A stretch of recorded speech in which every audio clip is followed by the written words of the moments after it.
Hi, everyone. Thank you for tuning in to our podcast today. These podcasts are brought to you in part by our sponsors who really truly are what make these podcasts possible every week. O'Fallon Nutrition is a company that I've worked with for over 15 years. They're independently owned and operated, located here in O'Fallon, Missouri, right off of Highway K and Mexico Road. I call this place the Whole Foods of St. Charles County, but even if you are not located on this side of the river, it is still worth the drive. I can remember working all the way down at Powerhouse and still sending people out to O'Fallon Nutrition for their supplements. They are more than a supplement company. You can get grass-fed beef, salad dressing, seasoning for your cooking, hair care products, makeup, deodorant, toothpaste, essential oils, and all the vitamins and minerals that you can think of. If you're looking for clean, whole food nutrition, as well as home care, house care, skincare products, O'Fallon Nutrition is your place. You can take a look at them at o'fallonnutrition.com, or if you'd like to have something shipped, if you're listening to me from outside of St. Louis, you can certainly have items shipped. I know they do free shipping if it's an order over $50, and the phone number is 636-240-5283. Again, it's o'fallonnutrition.com. As well as if preparing your food on a weekly basis is your primary excuse for why you're not able to stay on a good, clean eating program, which is something that I hear very regularly from my clients, I would ask you to please take the time to check out Pure Plates. It's pureplatesstl.com. They are a phenomenal place. We get our food from there during the week. They deliver to our Integrity location. They will deliver to your house. They also are just available for pickup. You can go to their Chesterfield location or their Kirkwood location and just pick up meals for the day, as well as just having them delivered right to your door. So if preparing your food is your main excuse for why you cannot stay on a healthy eating program, then I would suggest just stop by Pure Plates. Just try it. If you're trying to lower your blood pressure, you're trying to lower your cholesterol, you're trying to get your blood sugar down, try to do Pure Plates meals for a week and just see how different you feel. These are organic meals. They are gluten-free. If you need them to be, they can be dairy-free. They are soy-free. You're not taking any processed sugars or meat-curing agents or preservatives. They really, truly believe in nutrient-dense meals that are just whole food nutrition. And I've had my clients, or I've made recommendations for my clients for years at Pure Plates. It's pureplatesstl.com, or you can call them to ask questions at 636-778-3555. Again, remembering that they have a location in Chesterfield as well as in Kirkwood that you can just run by and pick up a meal today. Everyone always asks me where I get my meat from, and given that I really eat meat on a daily basis, typically beef primarily, my meat is very important to me. I have an autoimmune condition and I want grain-free, corn-free meat, and I just haven't found the confidence in stores in knowing that I'm getting 100% grass-fed, grass-finished beef. And I have searched and searched and searched for the right farm, and I have found the farm. It's fedfromthefarm.com, fed, F-E-D, from thefarm.com. These farmers are amazing. It's a family. They're here in Missouri, and they have the desire, just like I do, to see people well and to see people healthy, and they put a lot into what they do. It's such a wonderful family to support. They do offer 100% grass-finished, grass-fed, meaning that's it. A beef, and I get my ribeyes, I get my ground beef, my ground sirloin, I get my chuck roast. I mean, they basically have everything. They even have awesome jerky, but they also have eggs, they have chickens, and they have turkey. I'm planning on getting a turkey for Thanksgiving, and if you'd like lamb, they have that as well. But if you are in need of good quality grass-fed, grass-finished beef, or quality eggs, chicken, turkey, don't just settle for what you're getting at the local store. to go out on the internet and check out Fed from the Farm. That you can arrange a pickup or you can have it delivered to your home. And I can guarantee you're going to taste the difference. For me, my health actually depends on it. So I really thank God to have found such a great farmer. Fedfromthefarm.com. I hope it blesses you.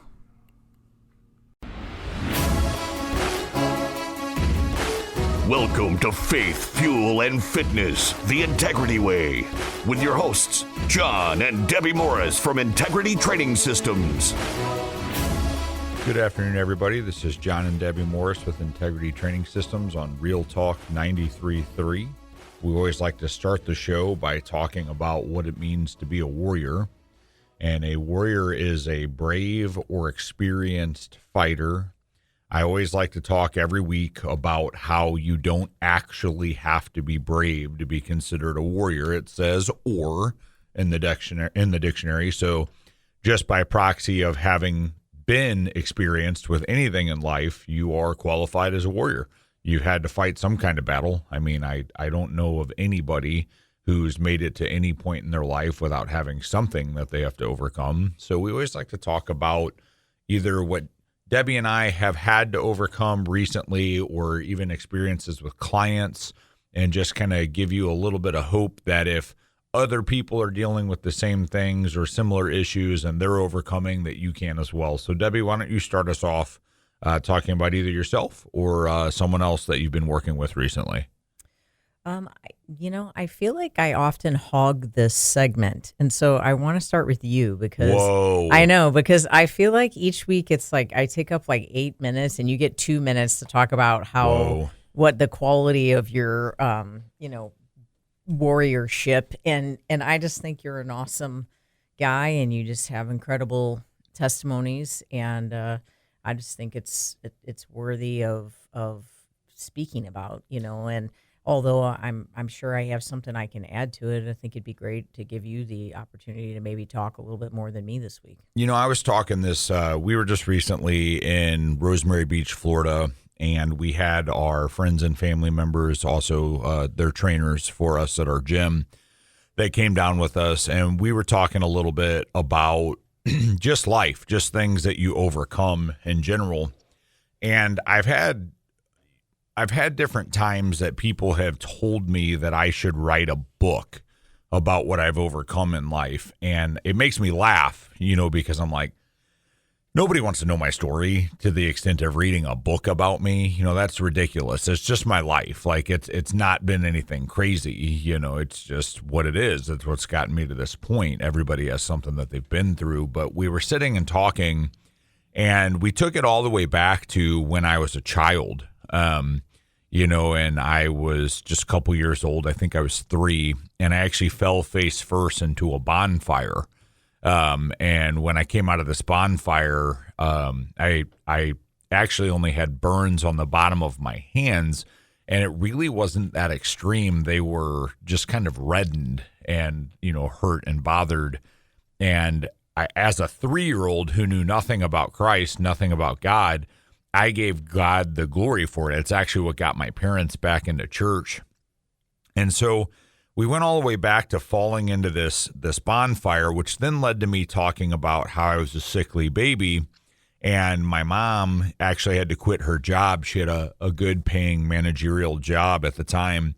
And she had to quit her job because I was so sickly that I required basically 24/7 watch. My mom and dad would take shifts. My mom would primarily take the shift through the evening because my dad worked at a factory and he made more money, so he actually kept his job. And then my mom started supplementing what she did of watching me with babysitting. And I tell you all of that to say, I started to think back, I was a sickly little kid. I have fallen in a fire that probably should have done me a lot worse than it did. I started looking at being picked on when I was little and getting into fights. And then that led into, as I got older, I started to defend myself. I started learning how to fight, which ultimately led to MMA. And then in MMA, I experienced more injuries than I can even count. Like my running joke at the gym is that I've had more injuries and concussions than the average NFL team put together, and it just continued. It just continued all the way up to being overweight, having a heart attack, being a recovering alcoholic, having been addicted to painkillers, having all of this psychological trauma, having PTSD, being ADHD, having more connective tissue tears and muscular injuries than I can even talk about in the time that we have for this segment. And I think everybody experiences things like this. I've been through a divorce. I filed bankruptcy. I had to start completely over, and I think that if we really stop to look at everybody's life, we all have hardships that we encounter like that. And it's always the hardest thing that we'll have to deal with. And I say that because someone that's listening right now, you're sitting there thinking that you're engaging in something that you're not actually capable of overcoming, but you've thought that before. I things with our business, we obviously own a gym and it's a personal training and nutrition studio. And then Debbie owns a bakery that she, runs, and we deal with things. And I find myself in this place where I'm like, man, I don't know if I can do this. I don't know if I can overcome this. This is just so stressful. It's just so much. Meanwhile, I've had a time in my life where I was pinned down in a hallway by a large pit bull biting my forearm while its owner shot at me with a rifle down a hallway, and I overcame that. So it's like, is this really the toughest thing I've taken on? But your mind will tell you it is, because in the moment it is difficult. So I think it's important for us all to take a step back and just breathe and acknowledge that we've already warriored through something in our life. And if we were able to overcome that in a moment of not believing it was a possibility, we can overcome what we're currently dealing with as well. Yeah, that's really good. You've definitely seen your fair share of difficulties, trials, and yet somehow find a way to overcome and just ignite yourself in a way to where you get up and you do it again, and you challenge yourself to be even better over and over again. And I know that really encourages me, and I've always tried to be an encourager to you. I know for me, every now and again you'll have someone that'll just say something to you, and maybe they're having a bad day, or maybe there's a circumstance that, you don't really know anything about, that is why they're coming to you, maybe in a manner that they are, or maybe just something happens that shakes your confidence a little bit. And it's just, for me, I think, part of being a warrior is committing your mind to believing that you're worthy of Christ's love. You're worthy of the provision that he has for you. You're worthy of his grace and his mercy on your life. And that even though someone else has said or done something against you, that doesn't have to become your identity. You don't have to think less of yourself. You don't have to let your confidence get shaken just because their confidence is shaken, because they wouldn't be disrespecting you, or they wouldn't be coming against you if they were confident themselves. And I just think that it's so easy to just let life kind of just bring us down and really change our opinion of ourselves. And then unfortunately, it changes our opinion of who we are in Christ and what we're actually capable of accomplishing through him, and what he's really designed us to do. And so I think just the word worthy comes up. I've been listening to this book about finances and believing and having in having the favor of God on your finances, but it's also believing that you're actually worth it, and coming out of maybe the thinking that, when you grew up, maybe you had less, or maybe there was a fear around money, and just embarking on a new, walk where you're not in fear, or where, maybe you're not living a life where you think that you're not worth having that. I think we can feel like our worth is nothing in several areas of our life. But if you get into the Bible and you read the scripture, if we are a child of God, then our worth it's greater than gold. I mean, because we have his hand on our life. So we just have to remind ourselves of who we are and what Christ positioned us for on this earth, and stay focused on that. And don't let these other distractions and these other people that are maybe saying things or doing things, and when the disrespect comes in, or when something comes in and really shakes up your confidence, don't let it be the thing that sinks you. Just remind yourself of the word and encourage yourself, and remind yourself that the joy of the Lord is your strength, and remain strong, in him for sure. For more information on what we do at Integrity Training Systems, take a look at integritytrainingsystems.com, or give us a call for a free personal fitness assessment at 636-299-2208. For gluten-free, dairy-free, nutrient-dense baked goods delivered to your doorstep from my personal bakery to you, take a look at sophiesbakery.com. And for 100% grass-finished beef delivered to your door, take a look at fedfromthefarm.com.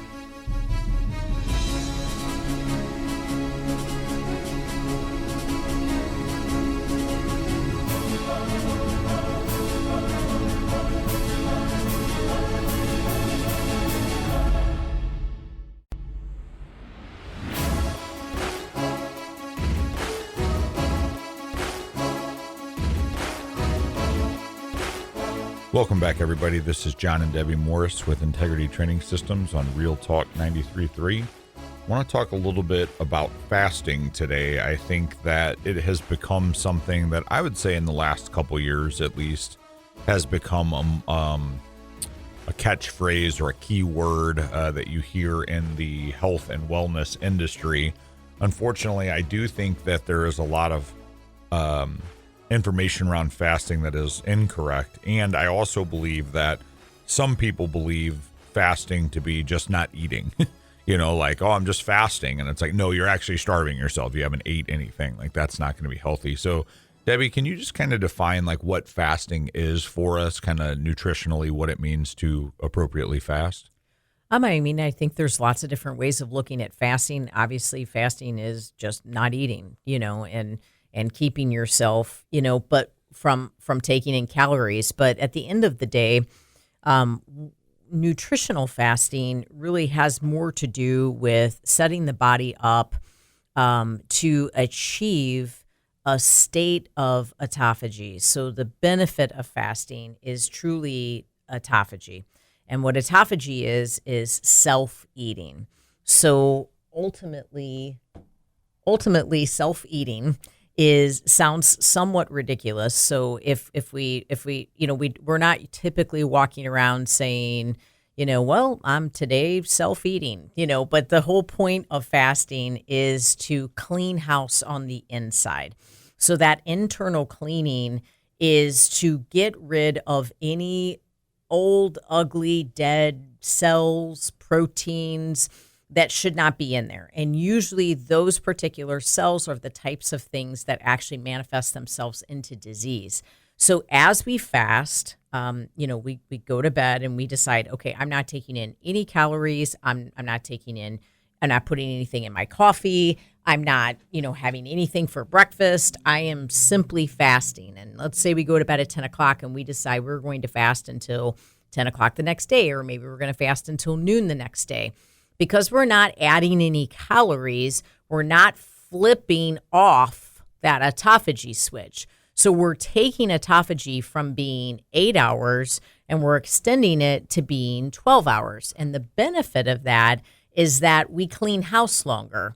So that's like saying, someone came over to my house and they had a vacuum and they just decided to go ahead and vacuum my house for 4 hours instead of 2 hours. And they got the wand out and they're doing it on my baseboards and they're doing it on my blinds.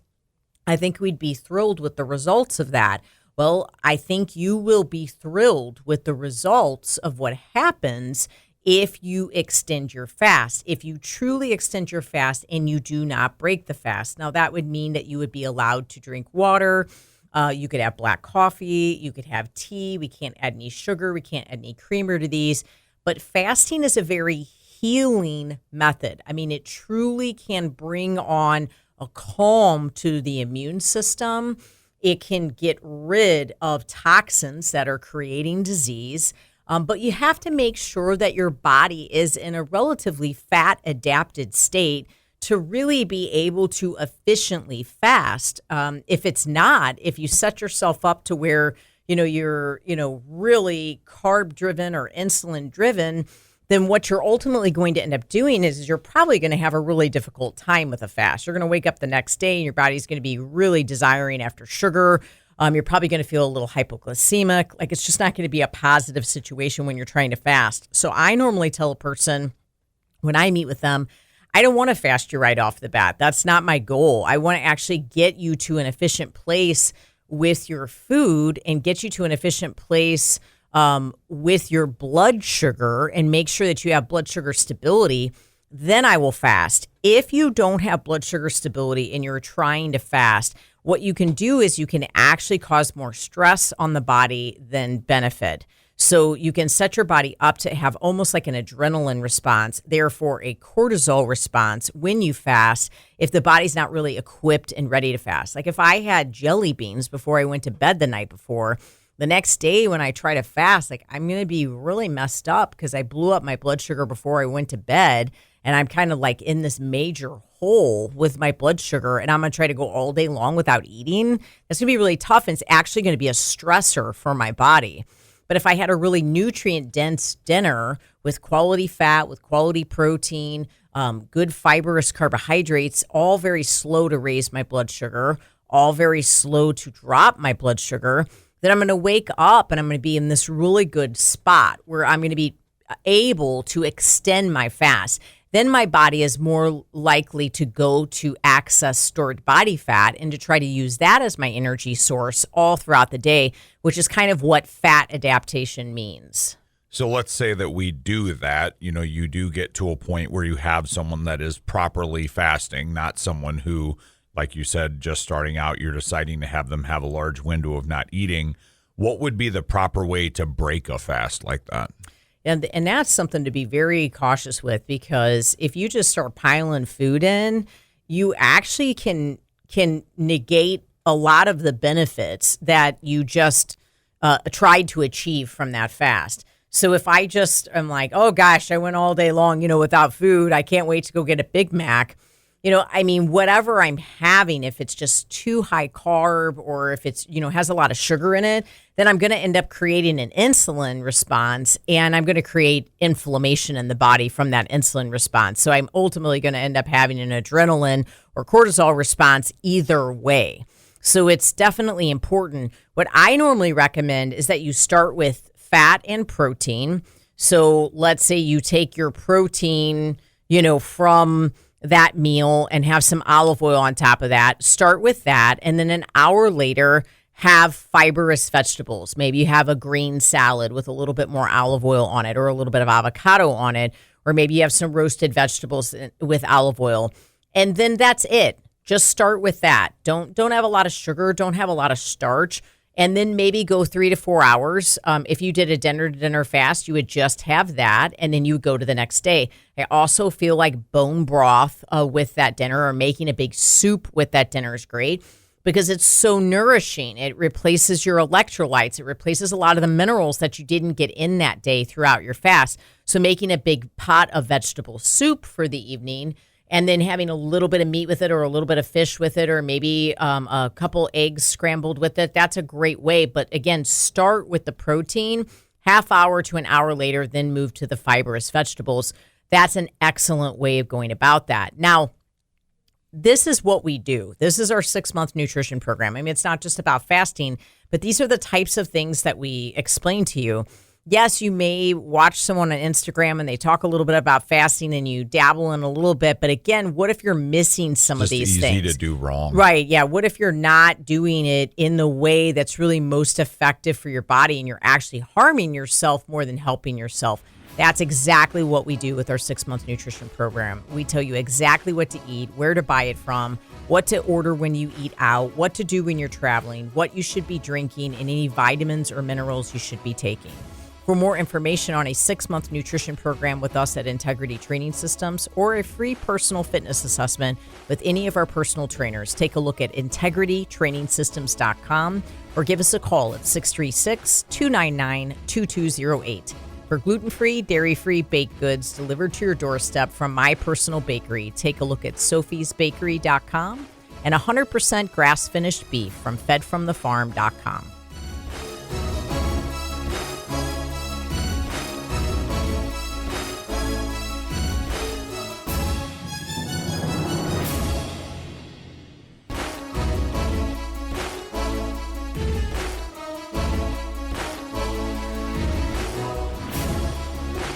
Welcome back, everybody. This is John and Debbie Morris with Integrity Training Systems on Real Talk 93.3. We just got done talking about fasting, and Deb, you touched a little bit on blood sugar stability. I want to go back to that a little bit and just talk about why blood sugar stability is so important. I know that when you do nutrition with someone, especially in the get-go, you always make sure that that's something that people completely understand. Is it's not just about like macro basing diet and, you know, making sure you hit those macros. You're actually looking to control that blood sugar. So why don't you explain just a little bit why that's so important? Well, I just feel like blood sugar stability is kind of the foundation of all things, of all quality health. You know, if you don't have proper blood sugar, your body will be inflamed, because if it's spiking, you're creating inflammation in the body. If you don't have proper blood sugar, you will be craving. So you'll be hungry all the time. You won't be able to stay on a plan because you're not going to be able to, find any consistency in your day because you're never going to have stabilization. So being nutrient dense with your choices, with your meals, is what creates blood sugar stability. Looking at the plate and being able to see that you have a quality protein source, that you have quality carbohydrates that are full of fiber, and you have a quality fat source. All of that really creates blood sugar stability. So what it does is it allows the blood sugar to build when we have carbohydrates, but then the fat and the protein keep the blood sugar from spiking, but also keep it from collapsing, which allows us to have extended energy. We have that extended energy. It makes it to where we stay very stable all throughout the day. So we're not always craving. Our energy is not up and then down. Everything just stays nice and neutral and nice and stable. And typically in the beginning with someone, that's what we're trying to accomplish. I mean, that's what that first 30 days is finding that stability. I mean, 9 out of 10 times, or I'll say 8 out of 10 times, people come back and they say, I'm just blown away that I'm not hungry at all. You know, I was eating even more food before than I am now, but I'm not hungry at all. Right. And it's like, well, you have a full plate of food, but when you look at the food that you're having, it's very fibrous, it's very dense. So there's nothing that's spiking their blood sugar. There's nothing that's dumping the blood sugar down. We're not creating an inflammatory response from any of it. So we're really just creating stability so you can see how it's your foundation. Right? Like that's what we build good health from. Well, I know we share a mutual client, and he's a highly athletic guy. I mean, he does refereeing for like collegiate and national level soccer. I mean, he can sprint like nobody's business. I mean, he works out like nobody's business. And he actually was attempting to eat relatively healthy, but he's a diabetic. Yes. And type 2. And I know that when he came and started working with you, he got into a position where he was having, I think they said, at least once a day where his blood glucose monitor would sound off, and he would have to do something to correct that. And for the first 2 weeks that he was working with you, that didn't happen once. His blood sugar was actually staying within like 2 points of itself, without moving up or down. And I know you talked about how to control that, obviously being watching those spikes and watching those falls. Is that kind of the principles that you took with him, was just making sure that meals are more well-balanced? Was there just a deficit in how much protein and fat that he was having? Or what did that look like? Because I do think that that's a pretty common situation, even for non-diabetic people, is they may not grasp the actual reasoning for putting those quote unquote macros the way they should. Well, I think for him, the first month, we went from, like, before he was having all of these different types of protein bars that had all different types of sugars in them. Sure. Maybe they had oatmeal in there, but then they also had honey. Some of them had rice in there. They had dextrose. They had maltodextrin. They had all these different forms of sugar. And he was actually having these things multiple times a week because it was quick, it was easy, it was something he could take, on the field with them. But then he would grab a banana. That's quick, it's easy. Right. And it's like none of these foods on the outside looking in seemed horrible. And I think that's the thing is, like, if you look at the sugar burning community of high level athletes, runners, distance athletes, things like that, that's what you see. You see these goos, you see these bananas, you see these high level sugar burning substances, and it actually is efficient from just an energy burning perspective. Like, you're running high octane fuel when you're out running, but it's not necessarily going to be healthy for everybody. And in fact, it's not healthy for many people. Right. But the thing is that, okay, I guess you could say you're running high octane fuel. And it's not like I'm trying to rebuttal what you're saying. I'm just saying, absolutely. I want to give a different perspective. Right. You could say it was high octane, right? But is it high octane? Because at the end of the day, here's how far it gets you. It's basically like saying you have a 400 gallon tank, but because you're a sugar burner, I'm only going to fill it up to 250. Even though your tank could go, you have the ability to perform to 400 gallons. Right. But because you're a sugar burner, the flame is only going to burn to 250. And because you really don't have enough fat, you don't have enough protein to really extend the life of the meal that you're having, you're going to have to fill up every 250 instead of someone that is more fat adapted. Right. That's going to be able to go to 400. And what's weird, they may even be able to go to 450. The tank's not even big enough for 450, but their body just runs on fumes because they're fat adapted. So that's the thing, I guess. High octane wouldn't be the right verbiage. Nitrous is what I'm talking about. I'm talking about running off of shots rather than fuel. Yeah. And it becomes scary. It's no different than the energy drink or the soda world. It becomes scary to think about doing it without that. And we have had multiple athletes, these distance runners, people like that, Ironman runners that have switched to a fat adapted state, and the entire community is like rallied against them. Like, you're not going to be okay. And they blow the doors off of what they've done in the past. Right. And they also change their health. Their body's less inflamed. And so what's happened with him is his body has actually become less inflamed in the past month. Right. So he's performing better. He's not bringing pro-inflammatory ingredients into his body. And he is staying very nutrient dense. And he struggled with his knees for as long as he can remember, and the inflammatory scenario being down in his body has actually caused his knees to improve. Right. He's no longer having to chase like therapeutic style mobility work for his knees, which was assisting but not making the problem go away. He's actually internally feeling a correction to that problem. Right, which I think the deal is we want to build glycogen for him because he is so active. Glycogen being the energy source that the muscle tissue uses. A glycogen building food would be a sweet potato. It would be butternut squash. It would be acorn squash. It would be quinoa. Those would be the examples of the things that I've been giving him recently. I took rice out because it was just rushing his blood sugar up too much. I took certain breads out because they were just spiking his blood sugar too much.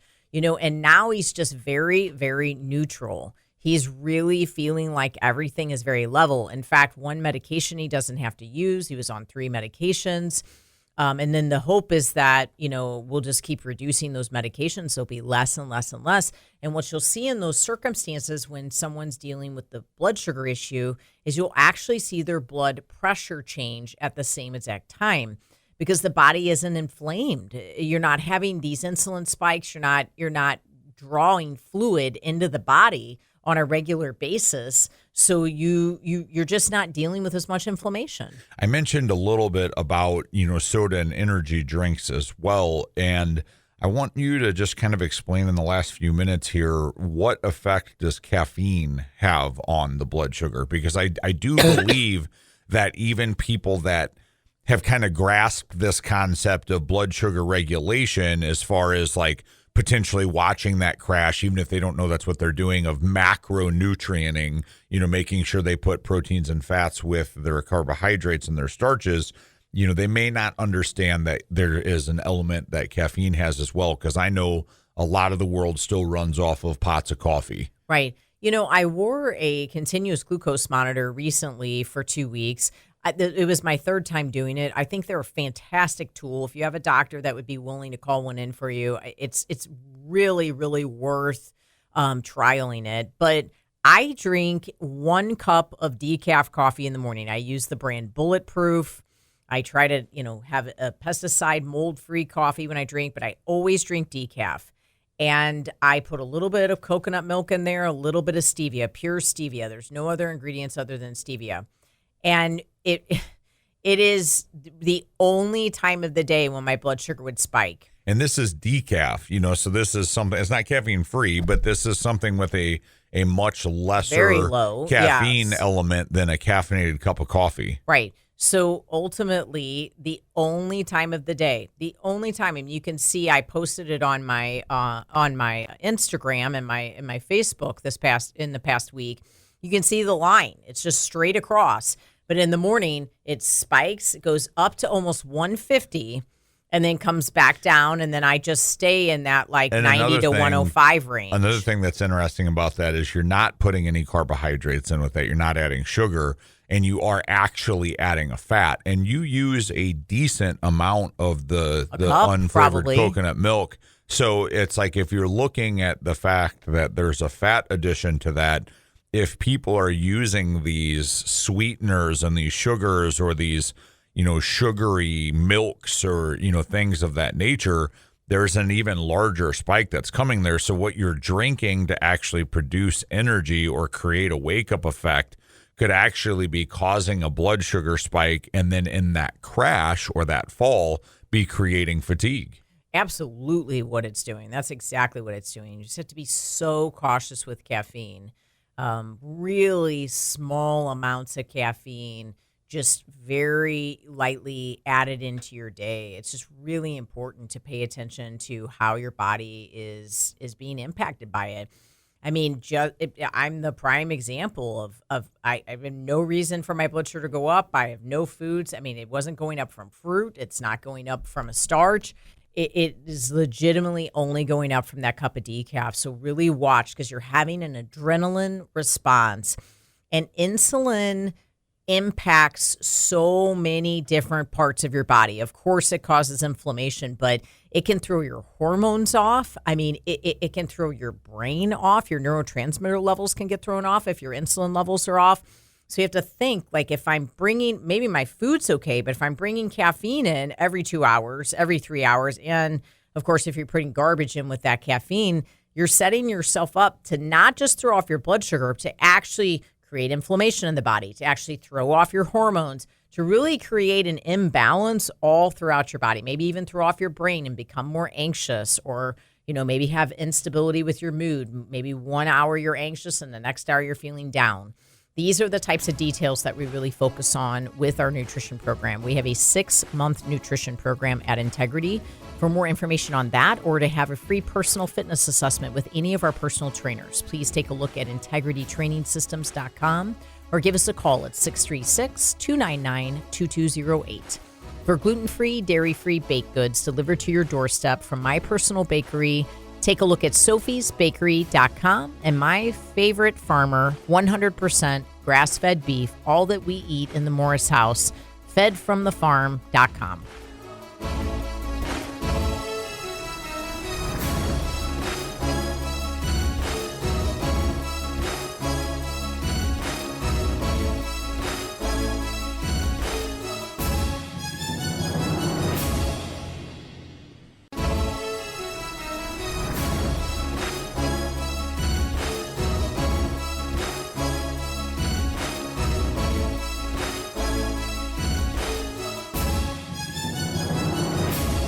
Welcome back, everybody. This is John and Debbie Morris with Integrity Training Systems on Real Talk 93.3. So far, we've been talking about some different elements of eating, fasting, as well as blood sugar regulation, stability. And I want to move a little bit more into mindset and just talk about the hard way being the easy way. And when it comes to food and when it comes to nutrition, this is a difficult concept for people to grasp because everybody wants to talk about they still want to, quote unquote, enjoy life, or they still want to be able to have the things that they want to have, and that it's too hard to give all of those things up. But the reality is what's hard is having disease. What's hard is not feeling well. What's hard is, like we just talked about with the spike of the coffee, fighting through the crash that follows that. And a lot of times our world ends up looking at things backward, and it's not just about nutrition. It's about life in general. And I can speak a little bit to this. I am a procrastinator when it comes to things that are not important. So if something's important and needs to be done, I get it done. If it's something that I have like 30 days to do, I'm probably going to do it on the 29th day. It doesn't make any sense. It creates stress. And what it comes down to is in the moment, I'm like, I don't feel like doing that right now. Like, I don't want to do it, so I'm going to do it later. And so I put off for my future self what my current self doesn't feel like doing. And eventually what that does is it creates anxiety along the way to the time that the object is actually taken care of. And then when it comes time to take care of that situation, a lot of times there's a scramble, there's panic, there's anxiety that comes with that. And so the easiest way to do that would be to take the 5 minutes it requires, the 30 minutes it requires, the hour, whatever it may be, to get that done and get it done so that I don't hit a point where it's 6 hours of consecutive work or task that needs to be accomplished. And a lot of people, like I said, they struggle with this. You know, you see it in the gym, like, oh, I don't feel like working out. I hate working out. But then what it comes down to is they're going to walk around and not feel well at home. You know, if you're wanting to find a way to make sure that you're able to sustain movement into your older years, and you want to make sure that you're able to walk around the backside of a pond and hang out with your granddaughter, which I've had a client who came in and that was his goal, was to be able to walk around the backside of a pond with his granddaughter. You think about that. You take for granted that you can do that. The way you're going to do that is to put the work into the movement, to exercise, to engage in physical activity. And I understand it's tiresome. I understand it's fatiguing. I understand that it's difficult and it's going to hurt sometimes. But what you're doing is you're setting yourself up to not fall apart. And the whole concept of what I want to talk about this segment is just being able to realize that if you just put the work in now, it will be less work than you are required to do later to just be okay. And so, Deb, I know that recently you've talked about good intentions and how they only take you so far. And I want to kind of expand on that. I want you to talk to us a little bit about how you can have the best of intentions to get something done, but at some point the intentions aren't going to be enough. Yeah, I really like Dr. Gabrielle Lyon. She said in her latest book, you know, that the hard way is actually the easy way, and the easy way just ultimately ends up being the hard way. And I just think that I don't follow people that have this flow where they're like, yeah, I look like this and I eat donuts every day. Look at me, Right. Look at my plan, come Right. do my plan. You know, I eat garbage and still look like this. Like I don't follow people like that because that is not it seems like the easy way. You want to be able to have those things. Yes. You want things to be as easy as possible, but I'm telling you that the hard work is going to come to you. It's going to come to you because you're going to ultimately at some point need to take a medication. You're going to end up finding out that your blood work is not okay. You're going to end up finding out that maybe something's starting to develop inside you that you're not aware of because you're taking in toxic ingredients on a regular basis. And so that easy way that seems so easy, that just really is just so great because you can eat your cake and you can also, still look good. It's just a little bit too good to be true. So I try to follow doctors that actually really focus on healthy living and creating quality meals with great ingredients that still taste great. I think that social media and the internet has actually really clouded this for a lot of people for two reasons. One, there's a lot of data out there and people are like, I have trouble navigating what's true or false. The problem is that a lot of it can be true for different individuals, as well as a lot of it can be false for different individuals as well. The second aspect is, unfortunately, things are sold as true that aren't actually true for anybody. And what I mean by that is if you're watching a social media influencer and they're crazy jacked, they're in phenomenal shape, and they talk about how they eat and they sell you on this system and you're like, wow, they're in great shape. They look like they feel good. They're always positive. They're always happy. That's a snapshot of what they're doing. Just like on Facebook, you might see someone's post and you think they've got the greatest marriage in the history of marriages. Meanwhile, behind closed doors, they're slugging it out. So you have a snapshot of someone's physical health and fitness. I knew a guy, he was about my size, leaner, jacked dude, used to eat donuts, candy, drank soda. It was hot garbage. The guy had ulcerated colitis, but if you saw him in person, he looks like a Greek god, okay? And he was always positive to your face. But then behind closed doors, the guy would be so sick, he's almost dying. So you have to just kind of take things for more than just the surface value, and you have to press through this concept of wanting this short-term temporary release of food and acknowledge that what it's building in the back end is probably not going to be good for you. And the people that you're watching trying to mimic, they might not actually be presenting to you what it is that they have to deal with as well. Yeah, absolutely. And I just think that go all in life, quit trying to take the shortcut, quit trying to, rip the Band-Aid off and expect that everything's going to happen overnight. Go into the gym and make every workout count, do your best, meet yourself where you're at that day and expect the best from yourself and just keep working hard at preparing your food, working hard at making good choices at a restaurant, working hard at, having a healthy vacation, working hard at providing healthy options for your child. Like, just keep making the right decisions. Every now and again, a party's going to come up, an event's going to come up. You are going to go off. I get it. That's going to happen. But, it doesn't have to mean it lasts a week. It doesn't have to mean it lasts a month. It can be one meal and you can go back to a healthy lifestyle and you don't have to create disease because of that. It's not worth it. This easy way, this I want to be able to have my cake and eat it too type of life, you're not satisfied with it. You're not satisfied with the way you look and you're not satisfied with the way you feel. So you're going to have to put in the work to be able to get to a different life. I have a picture hanging up in the gym from when I first started in this aspect or this journey of my health about a decade ago. And it's me exercising. And the quote that I've put with it is suffer the pain of discipline or suffer the pain of regret. And I think at the end of the day, you have to either accept that it's going to hurt in the moment or it's going to hurt later. Yes. And I'm going to tell you right now, I've had this argument with people before, like, oh, so-and-so, they died when they were 50 and they were like a crazy, fit, ate good, this, and this, and they still died of a heart attack at 50.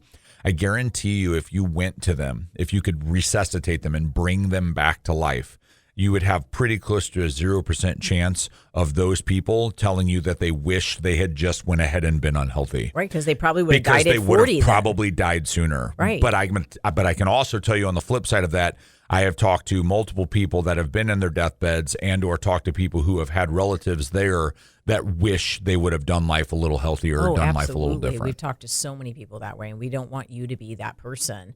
Today is a day that you can make a change. Maybe you had a terrible day. This very next meal can be a great meal. You can go out to eat and you can make good choices. You don't have to have food. Even through a drive-through, you can make better choices. Let us help you with it. Don't try to do it alone. Let us take you on a journey where you can find a lifestyle, like a true healthy lifestyle, not just a diet.